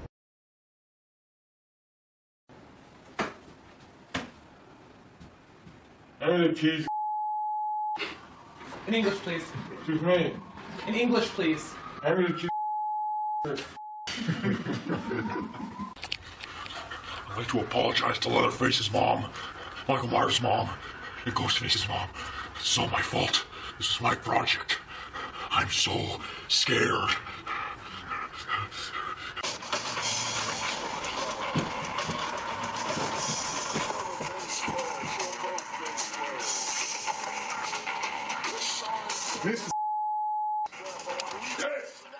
What's in the case? My guitar. You can go. It's him, and Mariachi. Gracias. Come outside, please. Now, wait a minute. Sit down, Zero. You can't arrest him simply because he's a bloody immigrant. He hasn't done anything wrong.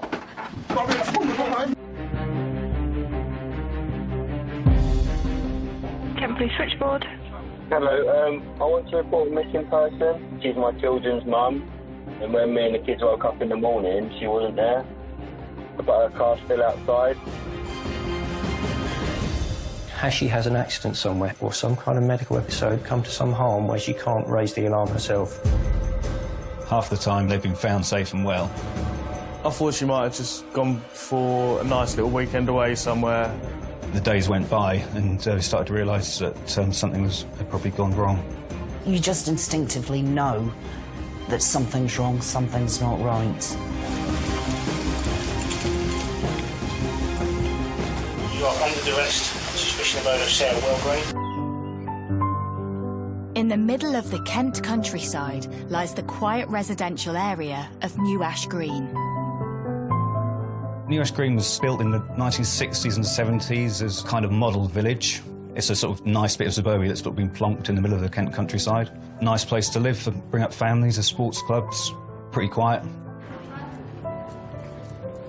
There is quite a strong community there. Everyone knows each other and supports each other.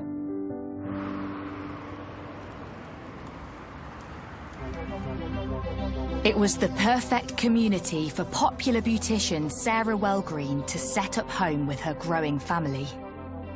As a daughter, Sarah was everything you could wish for. She was caring, she was incredible fun to be with. Brilliant company on it, you know, we used to love going shopping, ate for lunch, going on holiday together. She was feisty, she was very caring, and she'd always, you know, she'd always stand up for the underdog. Loved her children without question, always there for them. What else can you say? I lived in the same house for the entire time I was in secondary school. I've always been close to my mum. If I ever needed anything or needed someone to speak to, she would have always been there for me. As well as sons Jack and Lewis from a previous relationship, Sarah also had 3 children with Ben Lacombe and dedicated her time to her family. Sarah worked incredibly hard for her children. She had her day job, but she also had clients in the evening and at weekends, so she had her official clients at work, she had unofficial ones, and everything she did for her children. If you went out shopping for the day, invariably the money would be spent on the children. She always made sure they had good holidays, Halloween, Easter, birthdays, never missed a thing. My mum, she always used to provide for us. She'd rather go without and see us have everything that she could give us, really. She'd always put us before herself, and it really did make her a good mum. It was great. I was proud of how she was and the woman she was. The couple's dedication to their children meant that when their relationship broke down, they decided to do what was right for the kids. They were going to co-parent the children together and just have different rooms in the house and just bring their 3 children up together in a household where they'll have their mum and their dad. Despite the unconventional setup, it worked for both Sarah and Ben, and both started dating once again, with Sarah meeting Neil on a dating app in 2016. She'd met Neil, who lived in Farnham. They were quite happy. I did like Neil, and yeah, from the times I met him, he was a nice bloke. Neil did love my mum. The couple soon got engaged, and there was more exciting news to come. In October, she phoned me up. She was really, really happy. She just got this brand new job, pays more money, she'll be better off, the kids will be better off, she'll be able to help me out more with anything I need. So she was really excited to start it, so everything was looking up for her. And she was absolutely thrilled to bits with it. She couldn't wait to get started. And that was, like she said, it's the next phase of my life now. On 9th of October 2018, just before 8 p.m, Sarah returns home from work still on a high about the new job offer. She'd come home and she'd been seen arriving, went into the house. She went to bed, texted a boyfriend, sent a few text messages to other people. She told a friend that there's always something to look forward to. You've just got to open your eyes and dream. The following morning, Sarah's boyfriend Neil texts Sarah, yet he doesn't receive any reply. After a few hours, he calls Sarah's ex, Ben, to ask if he knows where she is. But Ben tells Neil he thought she was with him. Neil hadn't heard anything and wasn't getting responses back from Sarah, which was unusual. So he had phoned Sarah's parents. Neil rang me and said, I've been trying to get in touch with Sarah. She's not answering her phone. And I thought, well, Sarah could be a bit scatterbrained. Either her phone would be out of charge or it'd be unplugged or she'd leave it in the car. So I tried to ring her a few times and then I thought, well, when Neil said he couldn't get hold of her, to be honest, I thought maybe she doesn't want to talk to you because it could be a bit intense. She might have just been ignoring him to begin with, which she could do. So when I tried getting hold of my mum and she wasn't picking up her phone, I tried through Facebook, texting, phoning some more, just any possible way out to get hold of her. Like, tried her other phone, her work phone that she had, but nothing. The following day, Ben reveals Sarah's still not returned home, and concern for her well-being starts to grow. Messaged her again and tried WhatsApp, and then I thought, no, this is really, really odd. I became quite worried because I just wanted to know if she was all right. It's my mum, like, it's the person who's brought me up for my entire life. I just wanted to know that she was okay. After 48 hours and still no sign of Sarah, Ben decides it's time to call the police. Kent Police Switchboard. Hello, I want to report a missing person. Okay. She hasn't gone missing before. She lives with me. She's my children's mum. She came home Tuesday night, and then we all went to bed. And then when me and the kids woke up in the morning, she wasn't there. But her car's still outside.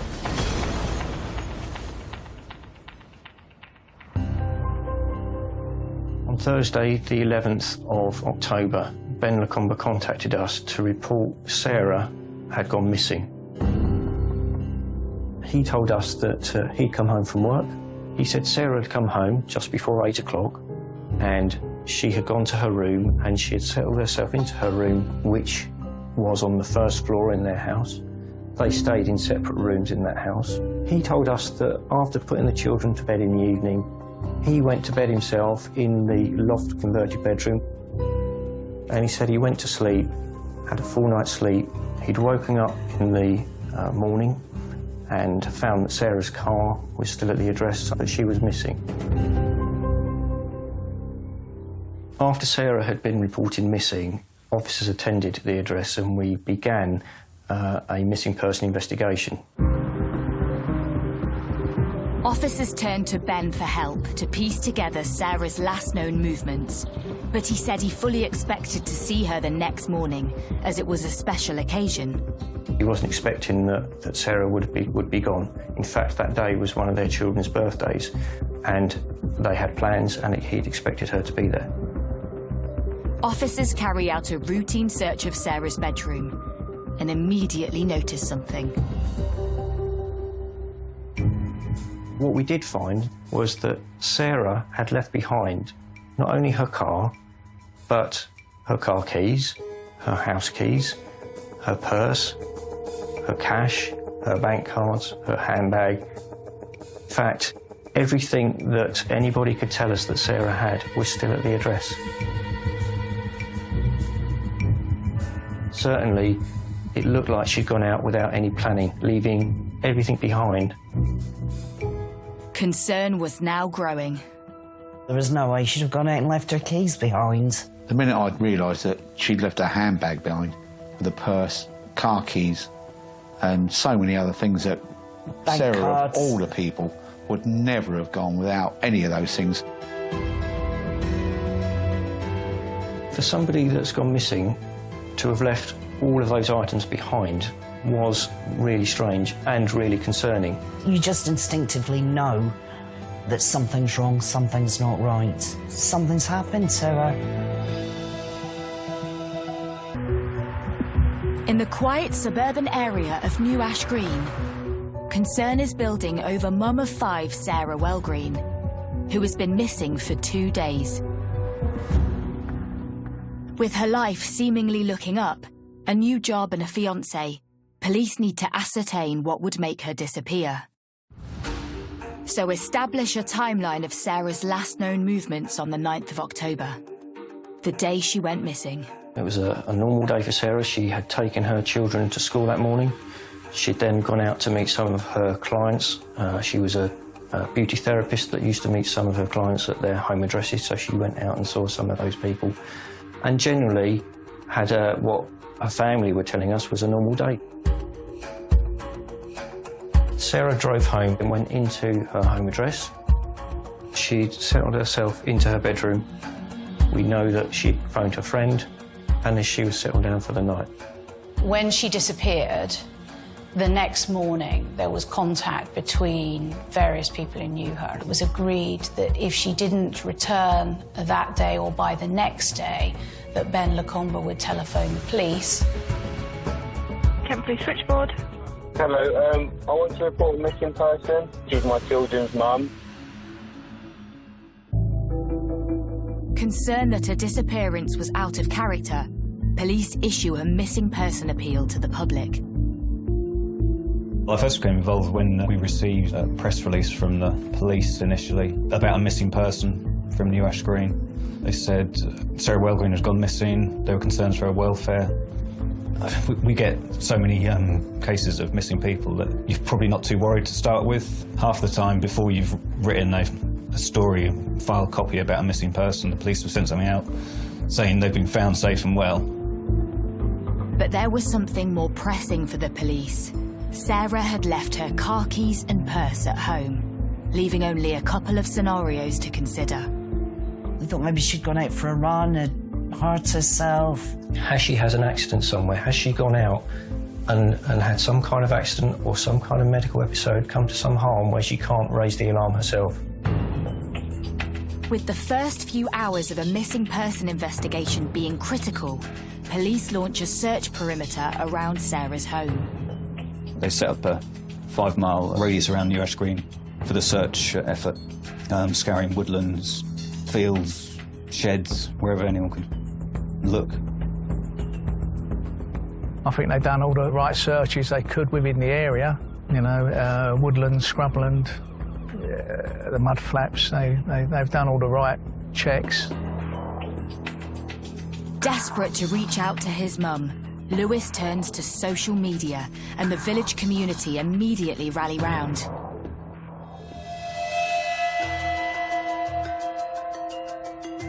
Lewis put a call out on Facebook one evening saying his mum was missing and had anybody seen her? And I was thinking, oh, you know, something needs to be done. So I phoned the pavilion. They said, yeah, we can meet people there. We put a shout out on Facebook. I think the whole village answered the call, really. Everyone turned out. The response I got from the post on Facebook, it went quite far, very, very quickly. It was shared hundreds of times. It got all over social media so quickly. And then it got put into the papers and everything like that as well, just from one little post like that. There was hundreds of people that went. Most of the village in New Ash Green went, and from the surrounding areas went as well. It did give me hope that I would be able to see my mum again.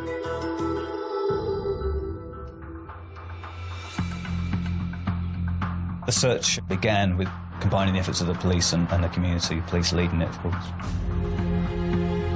We have walked and searched every piece of woodland, every field,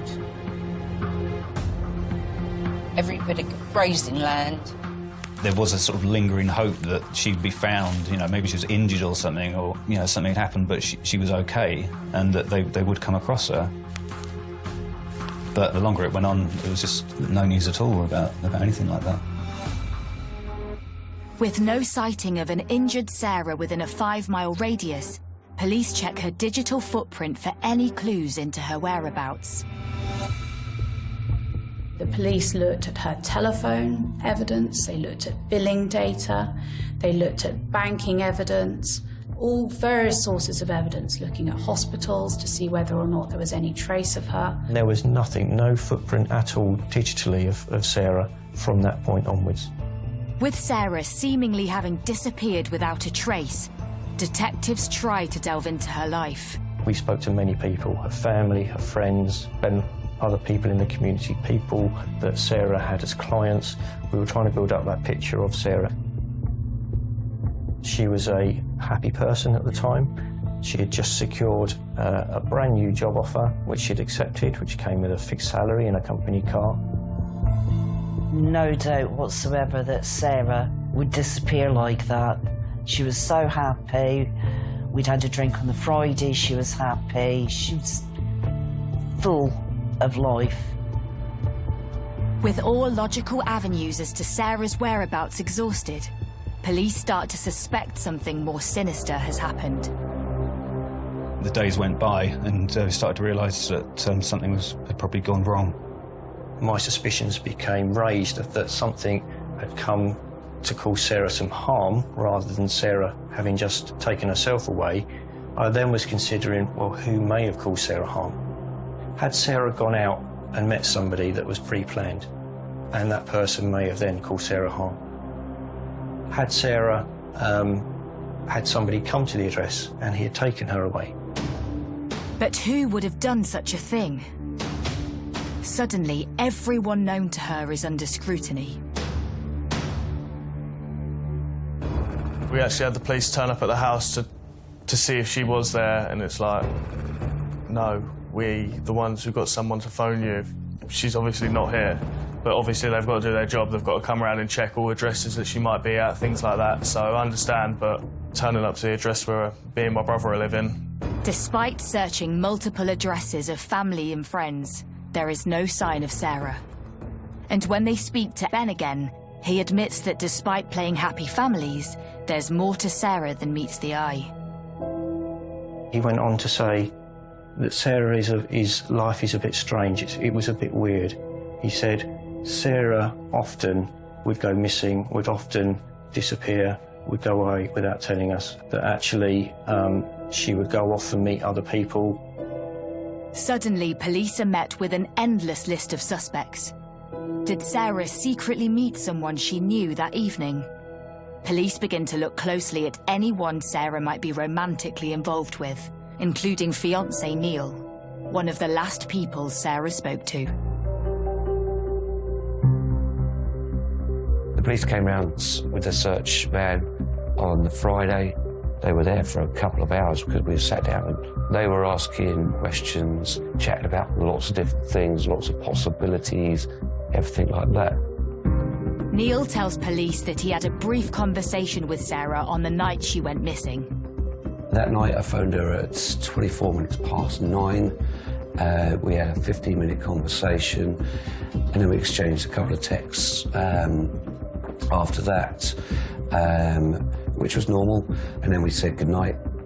Detectives check his phone records and confirm these calls, but he still needs to prove he was at home in Surrey when he made the calls. I had my daughter, who at the time was 3, overnight anyway, and so they knew I wouldn't take a 3-year-old all the way over to Kent around the M25. As I said to them, look, if that's any concern, then just check the M25 cameras. Neil's story is quickly verified, so attention turns to other friends and acquaintances. We had a lot of people involved in Sarah's life, and we did a significant amount of work to show how they could not have been there that evening. They could not have been with Sarah that evening. And in all of the evidence that we found around Sarah, through her messaging, through her contacts, through her phone, we had nothing to say that Sarah had made any plans that night to go anywhere. There was nothing to say that she'd gone out. 1 week into the investigation, and Sarah remains missing. You struggle to take it all in to begin with. There's just so much, so many people trying to get hold of you, message you to make sure you're okay. It's hard to explain in a way of how it sort of makes you feel, because you're a mixture between angry, upset, worried, and you just want to know where she is. That's all it is. You just want to know that she's okay. The desperate search for Sarah intensifies. Police trawl CCTV cameras from neighbouring homes in the village on the day Sarah disappeared. We captured on CCTV some footage that we were able to see from a neighbour's address. Sarah drove home and she parked her car outside her home around 5 to 8 in the evening on that Tuesday. She then went into her home address. Police keep watching the CCTV, and suddenly all becomes clear. And it was from that moment that he became a suspect for potentially. In the quiet residential village of New Ash Green, the community is desperately waiting for news into the disappearance of Sarah Wellgreen, who vanished from her home the night before her young child's birthday. Ben Lacombe says Sarah returned home from work and both retired to their separate bedrooms. When he woke in the morning, she had gone. But a neighbour's CCTV camera reveals something unusual at 2 a.m. on the night of her disappearance. The CCTV imagery demonstrated captures of a vehicle which was in all ways similar to the vehicle driven by Ben Lacombe, and it had, because it was a taxi, a distinctive logo on the driver's side of the door. And one of the captures, although it was very grainy in the night, had a blur consistent with that same logo. With some expert commissioned work around the imagery that we've got and comparing that to the vehicle itself, we had very strong evidence to say that that footage was that vehicle. Believing the vehicle to be Ben's taxi, detectives trawl CCTV and ANPR cameras in the neighbourhood in an attempt to follow the vehicle's movements. His taxi had been caught on CCTV cameras going out of New Ash Green and down country lanes, going south and finally at Plaxell Green Lane, at which point it had kind of disappeared. And then a little while later on, there were captures of an almost identical vehicle travelling back the other way. And that was key because there was no vehicle that went out and back in that way. So we now had Ben Lacombe's vehicle on the move between around 2 a.m. in the morning to around 4:30 a.m. in the morning the night that Sarah had gone missing. So why was Ben Lacombe's vehicle moving for 2.5 hours or so that night when he said he was alone, asleep in his own bedroom all night? Despite neighbour CCTV capturing his vehicle return at 4:30 a.m, was it really Ben who was driving it the night Sarah vanished? Detectives rewind the footage to see if anyone else entered the property before Sarah arrived home. Ben Lacombe told us that he'd come home from work. CCTV footage showed that he came home about 5:10 in the evening. Detectives keep watching, but no one else is seen entering the property before Sarah arrives. But it was the neighbour's CCTV which flagged up another interesting detail. Ben Lacombe had a sophisticated CCTV system installed at his own address. From the neighbour's CCTV, we were able to see, going back and viewing 3 months' worth of footage, that the CCTV cameras on Ben Lacombe's house was on almost every single night running up to when Sarah went missing. And we know that because you can see the infrared lights of the cameras through the other footage to see when they're on and when they're switched off. So we know that after midnight, the cameras were switched off on Ben Lacombe's house. With more and more discrepancies in Ben's account, police start to believe he knows more about Sarah's disappearance than he lets on, and start to piece together his movements. We are able to show that when Ben Lacombe drove home from work the day that Sarah went missing, he'd passed some cameras and we could see that his car was spotlessly clean. The following morning after Sarah had gone missing, Ben Lacombe took the children to school, passing other CCTV cameras. Now that morning, the car is now dirty. There is mud up both sides of his car and around the tyres and the wheels of his car, but wasn't there when we saw him arrive home the day before. Around 10:30 that morning, he went to the office where his cab firm is that he worked for to see one of his colleagues. When we see it arrive outside that office, the car is spotlessly clean again. It appears that on the night Sarah went missing, Ben Lacombe drove somewhere in his vehicle, resulting in it getting covered in mud. But there's a 2-hour window where the vehicle goes off radar. So where did he drive to? And where is Sarah?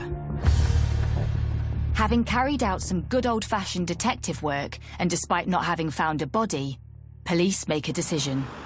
So it was on the Monday, doing a formal review of what we had so far, that we moved the investigation from being a missing person investigation into the next day, when it became a homicide investigation. They said they weren't going to do a television appeal, and I thought, they know something's happened. And Anya, you just know that you're not going to see her again. You know that.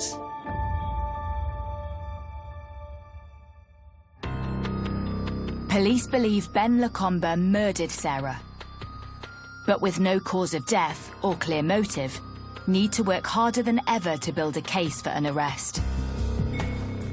Phone records prove Sarah sent her final text at 10 p.m. Their home CCTV was switched off at midnight, giving Ben a 2-hour window in which police believe he killed Sarah, before putting her in his car and driving off.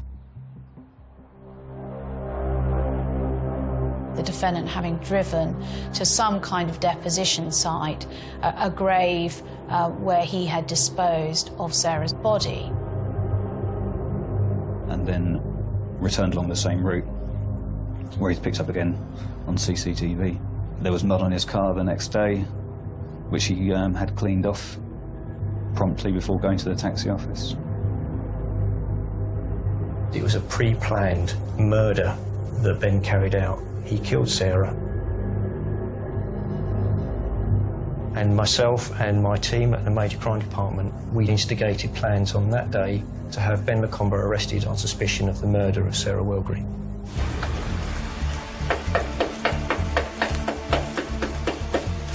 Please, can you open the door, please? Morning.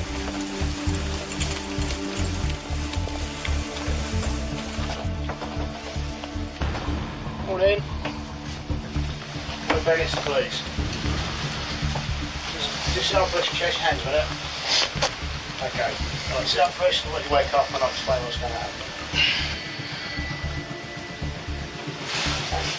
The time is 6:45. You are further under arrest on suspicion of murder of Sarah Welgreen. This is a further arrest on the discovery of fresh evidence. This evidence provides inconsistencies with statements provided when you reported the missing. Your arrest is necessary to allow you to be questioned about the offence. Understand? Understand that? Okay, you don't have to say anything about harm intention mentioning the question later on in court. Anything you do say may be evidence.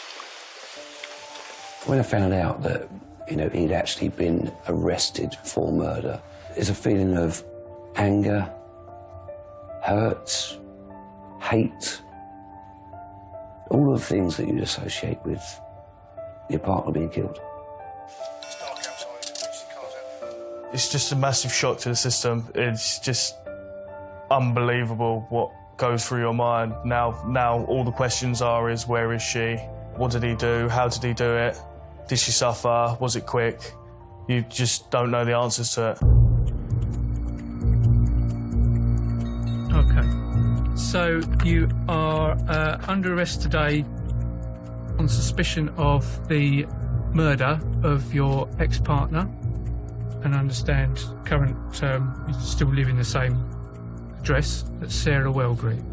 Now, as I say, you're here on suspicion of murdering her. We believe she may be dead, and that may be at your hand. So, did you kill her? The pressure is on to find Sarah's body, establish a cause of death, and prove a motive to enable police to charge their suspect. It was a vast operation, and one that has involved help from not only officers and staff from across Kent Police, but from across other forces nationally, using experts from the fire service, the marine unit searching water, searching confined spaces. We've searched around 1,400 different areas. We haven't found Sarah. With searches proving fruitless and the clock ticking, detectives press Ben further. So, I'm not clear at the moment, Ben, whether you're just trying to think of an answer, or whether you've decided not to answer the question. He remained utterly silent. He did not answer any of our questions. He did not give us any information. He stayed absolutely silent and stared at the floor through 7 hours worth of interviews. After failing to answer any questions and despite no body being found, police charged Ben with the murder of Sarah Wellgreen. But what really went on that night? And why did their once-loving relationship end in such a tragedy?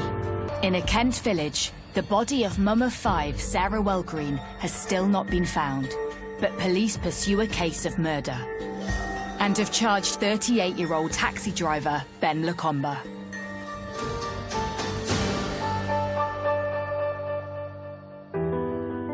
It's hard to believe that it's happening to you. I know you see things like that, everything going on in the news and see it all in the newspapers and things like that all the time. You never think it will hit home, never, until one day it just turns up on your doorstep.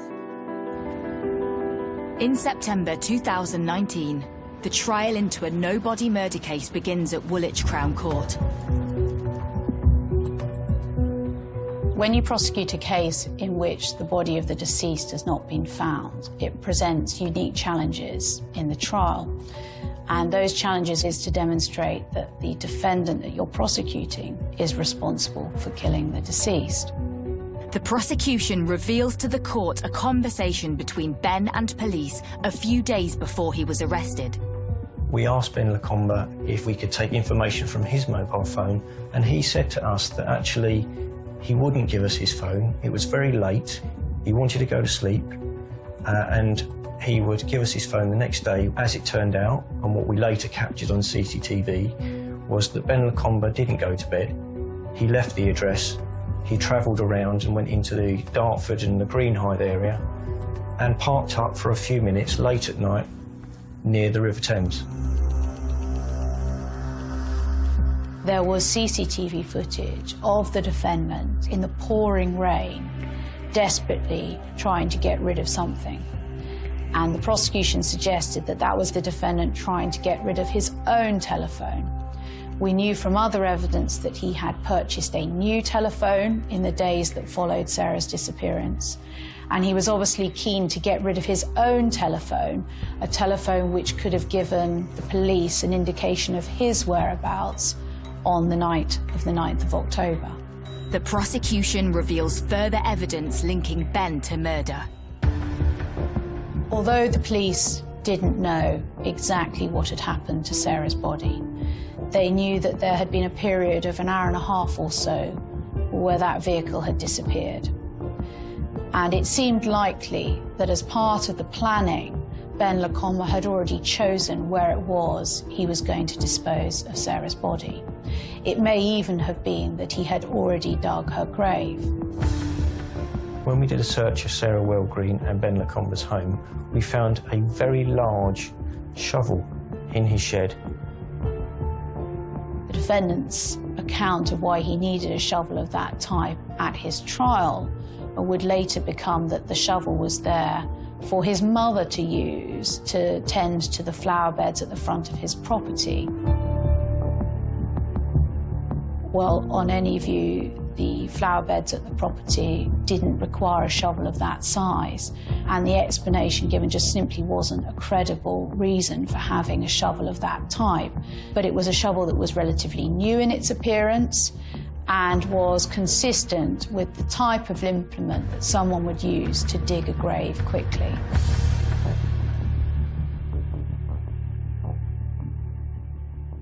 Despite presenting their evidence to court, police still have no obvious motive as to why Ben would kill the mother of his 3 children.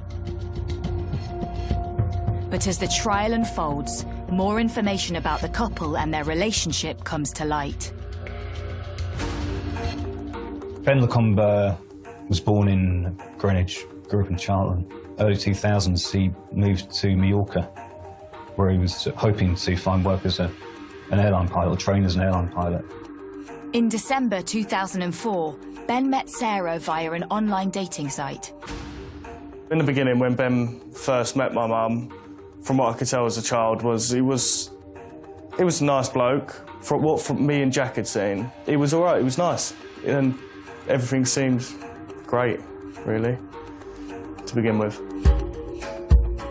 Desperate to create a stable home environment and provide her sons with a father figure and a better lifestyle, Sarah quit her job and moved to Mallorca to start over with Ben and her 2 sons. Obviously, Sarah thought, oh, this is going to be a good life. You know, I really want to give this a try. And it did sound good. But it became clear to the courtroom that their new life in the sun didn't work out as planned.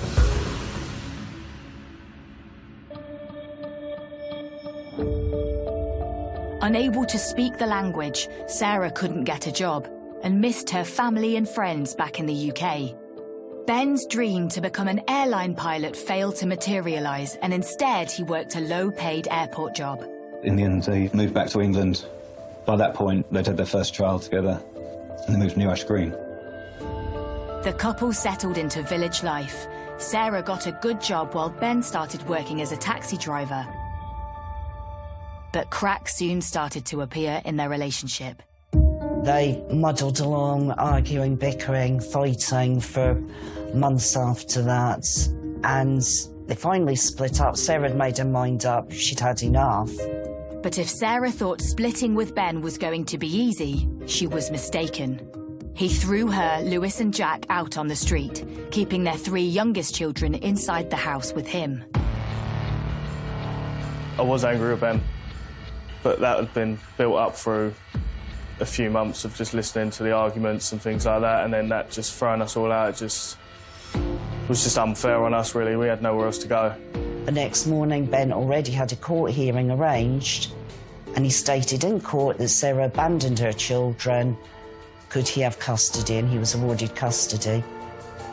It was all pre-planned, and Sarah could not defend herself because she did not know what was happening. Distraught that she no longer had access to her youngest 3 children, Sarah and her 2 eldest sons moved in with her mum and stepdad. We were absolutely devastated. You see your child crying and you can't help them. And we literally scraped up everything we had to go and see a solicitor. But things took a positive turn for Sarah in August 2016, when she was awarded full custody of the children. Not only that, she met boyfriend Neil. Despite this, Sarah was terrified that Ben would attempt to take the children away from her if she moved in with Neil. So she made an unlikely peace offering with Ben to raise their 3 children under the same roof. Sarah wasn't happy about living with Ben. There was definitely animosity between the 2 of them. You know, they'd been together for a number of years. That didn't work out for various different reasons. Yet Sarah had a plan: to buy Ben out of their 4-bedroom family home. And she soon secured a new job with a big enough pay rise to make this happen. And after arriving home from work on 9th October 2018, she tells Ben her plan. Ultimately, Ben had lost control. The house was going to be put up for sale. He was going to lose his home, even though he was going to get half the equity. And he'd lost not just, the property which he loved so much, but he'd lost control of the children. When you look at Ben Lacombe, he would have been left with almost nothing. Because he would have found himself in a position that Sarah was in not long before. And I think that probably pressured him into doing something stupid. Ben was the only one that would have a motive for killing Sarah. Nobody else. Ben had everything to gain from getting Sarah out of the picture permanently. After a gruelling 30-day trial at Woolwich Crown Court, the jury returns its verdict. Ben is found guilty of Sarah Welgreen's murder. He is sentenced to 27 years in prison.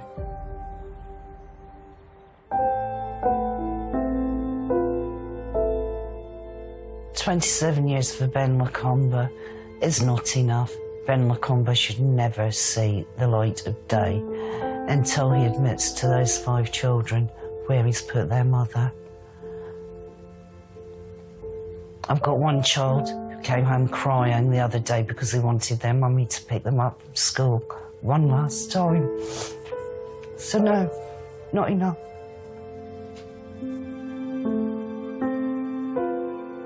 The case of Sarah Wellgreen is among a small number of convicted murder cases in the UK in which the victim's body has never been found. But the community has never given up hope of finding her. We give the family hope that one day they will be able to find her, otherwise they've not got that hope to hold on to. And that they know that we're still looking, and they know that we won't stop looking, do they? It's not been forgotten. No, not at all. We would like closure. All of us would like closure. For the body to be disclosed, to have a proper funeral, will probably help us all put it to bed. 2 years on from her disappearance, Sarah's family are slowly coming to terms with life without her. Ben's actions have caused me to lose my mum, for some of my siblings to lose their mother and their father at the exact same time. And it's just, it's an unthinkable thing. It really is. You never expect anything like this to ever happen to you, and you wouldn't wish it on the worst person. It's just a horrible, sunken feeling and just a hole in your heart that you'll never fill. It is very raw.